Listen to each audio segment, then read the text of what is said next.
আসসালামু আলাইকুম ওয়া রাহমাতুল্লাহি ওয়া বারাকাতুহু। ওয়ালাইকুম আসসালাম ওয়া রাহমাতুল্লাহি ওয়া বারাকাতুহু।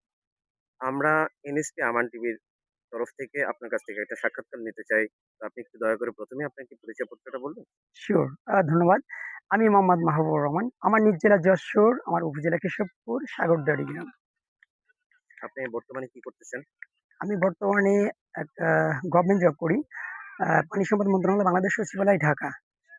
সাথে আমি একজন উদ্যোক্তা হিসাবে বলতে পারি। ছোটখাটো একটা উদ্যোগ। ও যাক ভালো মাশাআল্লাহ। আপনি চাকরির পাশাপাশি উদ্যোক্তা। তো আমরা কি জানতে পারি আপনি চাকরির পাশাপাশি কেন উদ্যোক্তা হতে চাচ্ছেন বা কেন হচ্ছেন?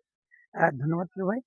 অ্যাকচুয়ালি আসলে আমাদের যে ফাউন্ডেশন আছে নিজের বলার মতো একটি গল্প ফাউন্ডেশনের প্রতিষ্ঠাতা আমাদের ইকবাল বাহার জাহিদ স্যার আমাদেরকে এভাবেই প্রমোট করেন যে অ্যাকচুয়ালি আমার একটি চাকরি করার জন্য বা একটি কাজ করার জন্য আমার জন্ম হয়নি। মূলত একাধিক কাজ করার জন্য বা একাধিক ব্যক্তিকে নিজে যেমন উদ্যোক্তা হবেন ঠিক তদ্রূপ অন্যান্যদেরকে উদ্যোক্তা হওয়ার জন্য